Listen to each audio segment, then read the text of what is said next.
नमस्कार प्रेक्षक वर्ग. आजच्या भागामध्ये आपण बघूया. इथे कला डॉक्टर सौरभ चौधरी यांच्या क्लिनिकमध्ये आलेली असते. ते गायनॉलॉजिस्ट असल्यामुळे अद्वैत विचारात पडलेला असतो की कला या डॉक्टरांकडे का आली आहे. गायनॉलॉजिस्ट म्हणजे स्त्रीरोग तज्ञ. त्याच्यामुळे इथे नैना म्हणत असते की मला शिडी देतोयस ना. तर इथे आता सौरभने नकार दिलेला असतो. तो म्हणतो की अजिबात मी तुला शिडी देणार नाही आहे. मला सगळे पैसे दे, त्याच्यानंतरला सीडी घेऊन जा, तरच मी तुझी मदत करेन, नाहीतर नाही. तेव्हा इकडे नैनाने आपले इयरिंग्स आणलेले असतात. कला आता आतमध्ये जाणार त्याच्या ऑफिसमध्ये, तेवढ्यातच रजनीचा फोन आलेला असतो. तेव्हा तिने दरवाजा जो उघडलेला असतो तो पुन्हा ती बंद करून घेते. तेव्हा इकडे नैना आता सौरभकडे बघते, तर सौरभ फक्त कानातले बघण्यामध्ये बिझी झालेला असतो. तर इकडे नैनाला कळतं की सौरभ काही मला आता सीडी देणार नाही आहे. तेव्हा ती क्लिनिकमधून आता बाहेर पडते, त्याच्या ऑफिसमधून बाहेर पडते. तर इथे रजनीचा फोन आलेला असतो. तेव्हा ती कलाला म्हणत असते की कला, अगं इथे आजोबांच्या गोळ्या संपल्या होत्या गं, त्या आणायच्या होत्या. तू आता बाहेर आहेस तर तू येताना आजोबांच्या गोळ्या घेऊन येशील का? तेव्हा कला म्हणते, हो रजनी मॅडम, मी घेऊन येते ना. तुम्ही फक्त मला प्रिस्क्रिप्शन पाठवा, मी येताना आजोबांच्या सगळ्या गोळ्या घेऊन येते. तुम्ही काळजी करू नका. तेव्हा इकडे आता कला फोनवरती बोलत असताना नैना हळूच बाजूने निघून जाते. नैनाला सुद्धा माहिती नसतं की कला इथे आली आहे, आणि कलाला माहिती असतं की नैना इथेच आली आणि म्हणूनच ती त्या ठिकाणी आलेली असते. पण आता कला आतमध्ये जाण्याच्या आधी नैना बाजूने निघून गेलेली असते.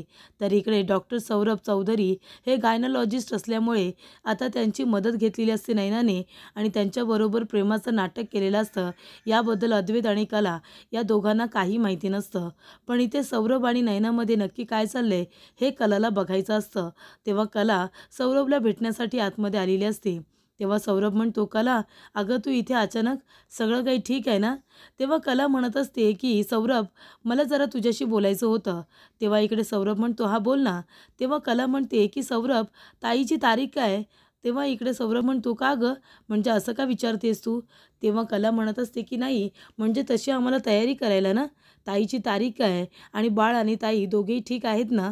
तेव्हा इकडे आता सौरभ म्हणत असतो की ह्या कलाला आमच्यावरती काही संशय आला की काय, आणि जर हिला संशय आला तर आतापर्यंत मी जे काही नाटक करतोय ना ते सगळं मला इथेच थांबवायला लागेल, कारण ती या गोष्टीचा छडा लावल्याशिवाय काही स्वस्थ बसणार नाही. तेव्हा सौरभ म्हणत असतो, जर कलाला सगळं काही कळलं तर ही नैना सोन्याचं अंडं देणारी कोंबडी आहे. ती मला पैसे देणं बंद करेल, कारण मग ही कला सगळं सत्य सगळ्यांना सांगून टाकेल. पण मला असं करायचं नाही आहे. मला अजून त्या नैनाकडून पैसे काढायचे आहेत. तेव्हा तो म्हणतो, काहीतरी आता मला हिलासुद्धा खोटं नाटं सांगायला हवं, त्याशिवाय पर्याय नाही. तेव्हा इकडे कला म्हणत असते की मी काय विचारते सौरभ, ताई ठीक आहे ना? बाळसुद्धा ठीक आहे ना? मग तिची डिलिव्हरीची डेट काय? तेव्हा डॉक्टर म्हणतात, हे बघा आता सांगता येणार नाही. तिला 9वा महिना लागल्याच्या नंतरलाच काही ते सांगता येईल, आणि बाळ आणि नैना दोघेही हेल्दी आहेत. घाबरण्याचं काही कारण नाही आहे.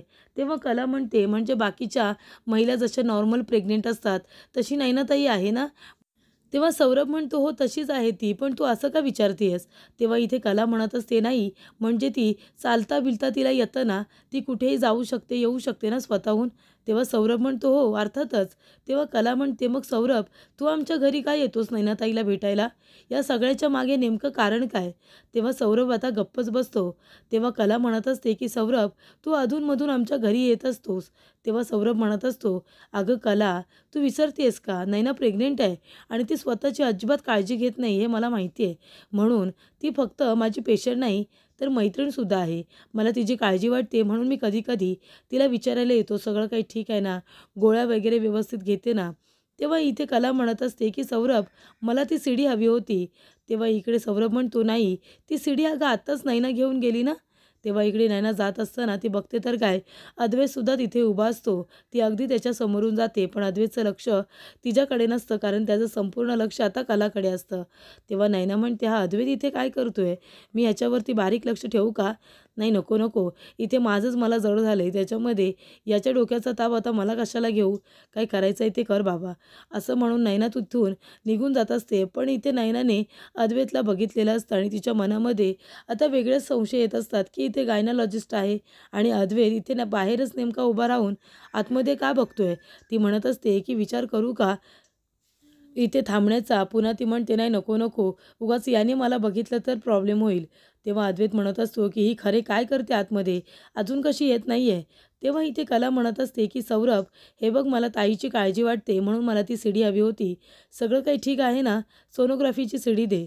तेव्हा डॉक्टर म्हणतात, "नाही, नैना आत्ताच घेऊन गेली ना, तेव्हा तू तिच्याकडूनच घे." तेव्हा कला म्हणत असते, की "डॉक्टर, हे बघा, मला या कारणाने बघायची होती कारण ताई स्वतःची अजिबात काळजी घेत नाही. मध्ये सुद्धा तिने पेनकिलर मागवले होते पेनकिलर घेण्यासाठी कारण तिची बॉडी पेन होत होती. जर असंच चालू राहिलं तर मग ती कसं काय स्वतःची आणि बाळाची काळजी घेणार आहे. म्हणून मी इथे आले होते विचारायला की सगळं काही ठीक आहे ना, बाळ आणि ताई दोघेही सुखरूप आहेत ना, हेच विचारायला मी इथे आले होते, बाकी काही नाही." तेव्हा सौरभ म्हणतो, "नाही नाही, दोघे एकदम नीट आहेत आणि सीडी ती घेऊन गेले. तुला बघायची असेल तर तिथून तू बघू शकतेस." तेव्हा कला म्हणते, "ठीक आहे बरं, मी निघते. मला ताईची चौकशी करायची होती आणि तिच्या तब्येतीची. बाळ वगैरे दोन्हीही सुखी आहेत ना?" तेव्हा डॉक्टर म्हणतात, की "हो, अगदी दोघेही बरे आहेत. अजिबात काळजी करायचं कारण नाही आहे." तेव्हा कला म्हणते, "ठीक आहे डॉक्टर, निघते मग मी."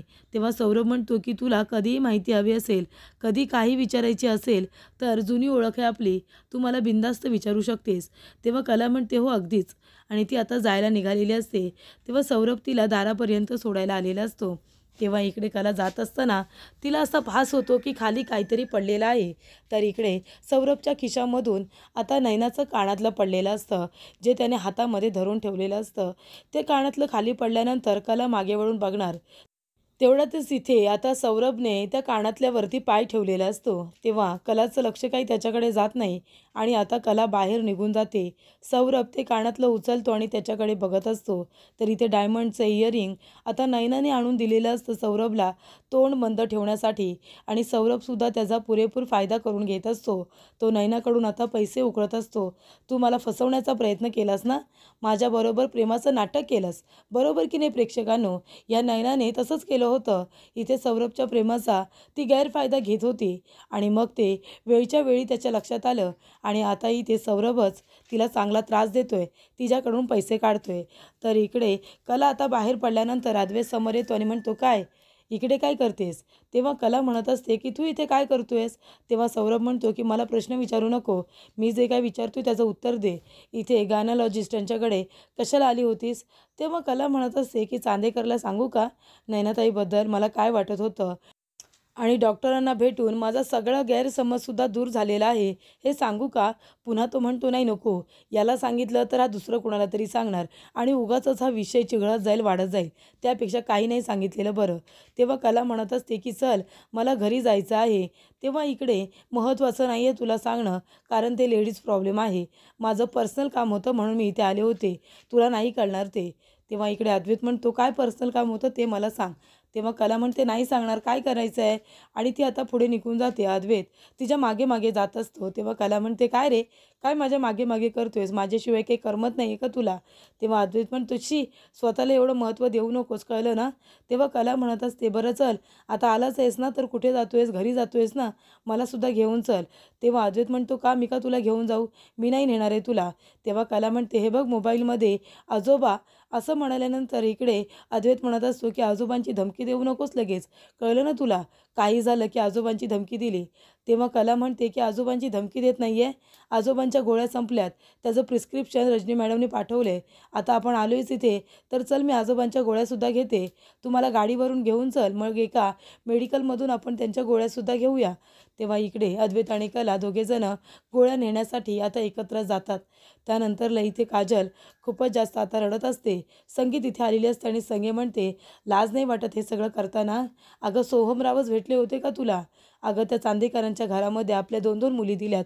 तुला माहिती आहे ना, तुझ्या 2 बहिणी दिल्यात तिथे, पण त्या दोघींनाही तिथे चांगली वागणूक दिली जात नाही.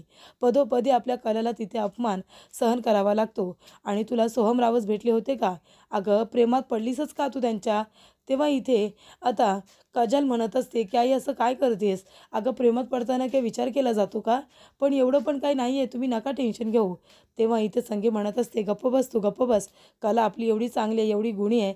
सगळ्यांचं सगळं प्रेमाने करत असते. पण त्या त्या आहेत ना सरोज मॅडम, त्यांनी आपल्या कलाला स्पष्टपणे सांगितले की अद्वैत तुला कधीही बायको म्हणून स्वीकार करणार नाही आणि हा शब्द माझा आहे, तो कधीही माझ्या शब्दाबाहेर जाणार नाही आहे. तेव्हा इकडे आता काका म्हणत असतात, दिनकर काका, अगं संगे हे काय बोलतेस तू? तेव्हा संगी म्हणते, मी खरं तेच बोलते. आपल्या मुलीला त्या घरामध्ये सरोज मॅडम तर अजिबातच मान देत नाही. बाकीचे सगळे लोक तिच्याबरोबर निदान बोलून तरी व्यवस्थित असतात. त्यानंतर इथे सरोज आता फोनवरती बोलत असते. तेव्हा इकडे तिला आवाज येत नसतो. रजनी तिथे येते आणि आबांना पाणी प्यायला देत असते. तेव्हा आबा म्हणत असतात की मुलं अजून आलेली नाही आहेत. तेव्हा इथे आता सरोजला फोनवरती आवाज येत नसल्यामुळे ती आता जोरजोरात हॅलो हॅलो असं म्हणत असते आणि बाजूला उठून ती निघून जाते. तेव्हा इकडे आता अद्वैत आणि कला दोघेजणं बाहेर आलेले असतात. तेव्हा अद्वैत म्हणत असतो, कुणी सांगितलं होतं गं नसता शहाणपणा करायला? कशाला गेली होतीस तिथे? ते कारण तर काही सांगत नाही आहेस. तेव्हा कला म्हणते, मी कशाला सांगू? आणि तू का माझा पाठलाग करत तिथे आला होतास सांग ना. तेव्हा अद्वैत म्हणत असतो की माझं काम होतं तिथे पर्सनल, म्हणून मी आलो होतो, कळलं? तेव्हा इकडे कला म्हणत असते की जास्त बोलू नकोस, तुझं आहे ना नाव आबांना सांगायला हवं. किती घाईघाई केलीस मला गाडीवरती बसायला, एकतर मला बसताना किती प्रॉब्लेम झाला. तेव्हा अद्वैत म्हणत असतो, मला सुद्धा हेच म्हणायचं आहे, गाडीवरती याआधी कधी बसली नाहीस का? अगं बसत असताना निदान पदर तरी व्यवस्थित सावरून बसायचं, ही साधी गोष्ट कळत नाही तुला? तेव्हा कला म्हणत असते, अरे बाबा, माझी किती घाई केलीस तू, ते तू बघितलंस का? मला व्यवस्थित बसूसुद्धा दिलं नाहीस तू. तेव्हा अद्वैत म्हणतो, गप्प बस, मी कोण आहे तुला माहिती आहे ना? दे अद्वैत चांदेकर, मिस्टर परफेक्टनिस्ट, हे तर तुला माहितीच असेल. तेव्हा इथे कला म्हणत असते की हो रे बाबा, तू काय मला विसरून देतोस का? हे सगळं तू विसरून देत नाहीस ना, म्हणून सगळं काय माझ्या लक्षात आहे. तेव्हा इकडे कला अद्वैत दोघेजण आता घरी आलेले असतात. आबा म्हणत असतात, अरे वा, तुम्ही दोघंजणं जोडीने गेला होतात का?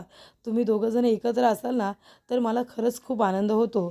तेव्हा इकडे रजनी म्हणत असते, हो ना आबा. तेव्हा आबा म्हणत असतात की ये अद्वैता ये, सोबत गेलेलात का माझ्या गोळ्या आणायला?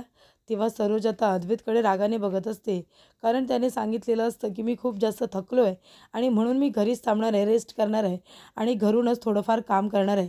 पण इथे अद्वैत कलाला घेऊन आता बाहेर गेलेला असतो. हे बघितल्यानंतर सरोजला त्या गोष्टीचं खूप जास्त वाईट वाटतं आणि रागसुद्धा येतो.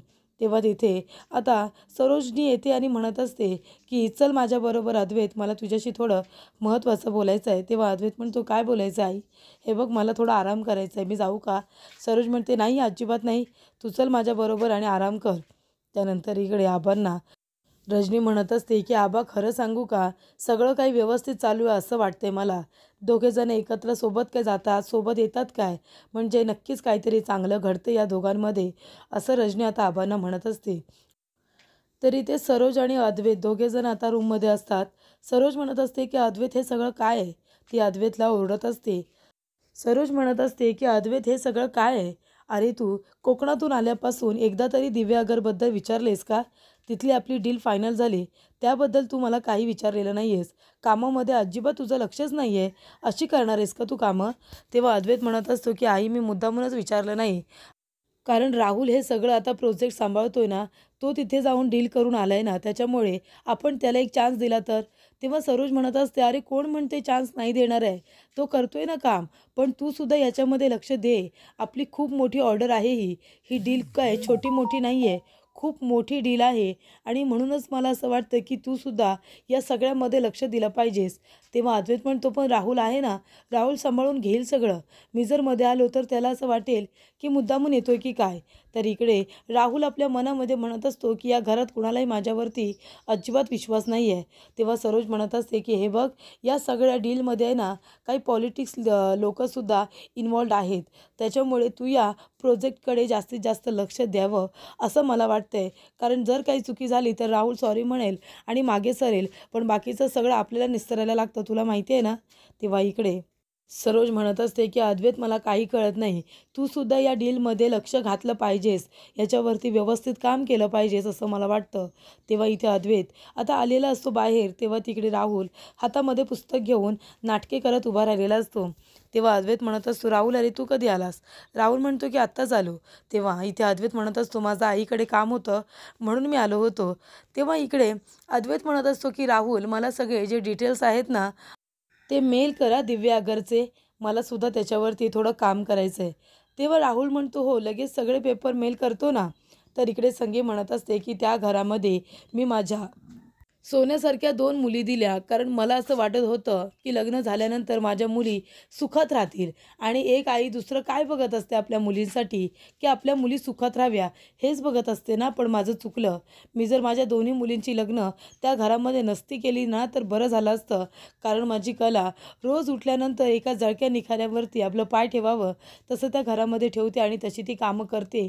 सगळ्यांची मनं जपण्याचा प्रयत्न करते. कुणाला काय हवं नको ते सगळं ती बघत असते. अगदी चारही बाजूला घरामध्ये सगळीकडे कलाचं लक्ष असतं. तेव्हा इकडे आणि तू हे काय केलंस? सोहमराव तर तुझे चांगले मित्र होते ना, मग हे कधी घडलं? तेव्हा इकडे काजल म्हणत असते, की आई, अगं प्रेम हे काय घडवून करायची गोष्ट असते का? ते आपोआपच होतं ना. तसं झालंय. तेव्हा संगी म्हणते, अजिबात नाही हां, एखादा चांगला मुलगा बघून हिचं लग्न उरकून देऊया. तेव्हा इथे संगी म्हणत असते, की आता हिला ठेवण्यात काही अर्थ नाही आहे. कारण जर सोहमरावांबरोबर हिने लग्नाचा विचार केला तर खूप मोठा प्रॉब्लेम होईल. सोहमबरोबर लग्न नाही होणार, कारण त्या घरामध्ये आपल्या मुलीला खूप जास्त सहन करावं लागतंय. तेव्हा इकडे आता कला संगीला सगळीकडे शोधत असते. कला म्हणत असते, की आनंददादा, माझी आई कुठे आहे? तर इथे संगी आता घरी आलेली असते.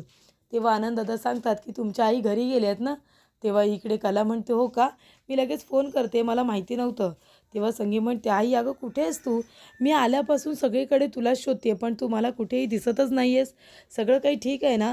आनंददादांनी मला सांगितलं तू आपल्या घरी गेलेस म्हणून. तेव्हा संगी म्हणते, हो गं हो, मी घरीच आली आहे. माझं महत्त्वाचं काम होतं ना, म्हणून मला यावं लागलं. बाकी काही नाही. आणि तुझ्या वडिलांना मदत करायची होती, कांदा वगैरे चिरून द्यायचा होता. कारण मिसळीच्या स्टॉलवरती थंडी आहे ना, तर आता गर्दी असते. त्याच्यामुळे आता आपल्याला काम तर जोमामध्ये करायलाच हवं ना. तेव्हा तुझ्या बाबांचा फोन आला होता आणि मी मदत करायला इथे आले होते. घरी आल्यानंतर आपण निवांत बोलूया ना. तेव्हा कला म्हणते, हो आपण निवांत बोलूया. तेव्हा इकडे संगी म्हणत असते, कशाबद्दल? कला म्हणते, अगं काही नाही, काळजी करण्यासारखं काही नाही आहे. मी हॉस्पिटलमध्ये गेले होते डॉक्टर सौरवला भेटायला. त्यांना विचारलं, की ताईची प्रकृती कशी आहे? बाळ आणि ताई दोघेही सुखरूप आहेत ना?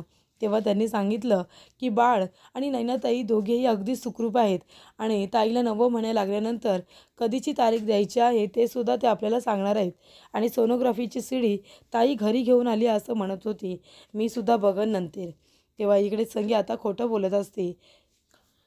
तर इथे संगीला आता टेन्शन आलेलं असतं. चांदेकरांच्या इथे 2 मुली दिल्यात, तरीसुद्धा तिसरी मुलगीसुद्धा आता सोहमच्या प्रेमात पडलेली असते.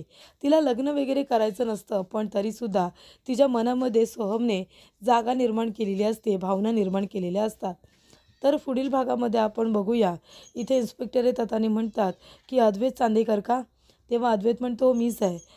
तेव्हा इन्स्पेक्टर साहेब म्हणत असतात, की मी तुम्हाला इथे अरेस्ट करायला आलेलो आहे, कारण ह्या मुलीने तुमच्यावरती मॉलेस्टेशनचा गुन्हा दाखल केलेला आहे.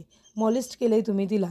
तेव्हा कला म्हणते, हे सगळं खोटं आहे, कारण ज्या वेळेला ही मुलगी तिथे होती, मी सुद्धा माझ्या नवऱ्याबरोबर होते आणि मी आय विटनेस आहे आणि मी तुम्हाला खात्री देऊन सांगते, की माझ्या नवऱ्याने काहीही चुकीचं केलेलं नाही आहे. ही मुलगी खोटं बोलते आणि मी हे सिद्धसुद्धा करून दाखवेन.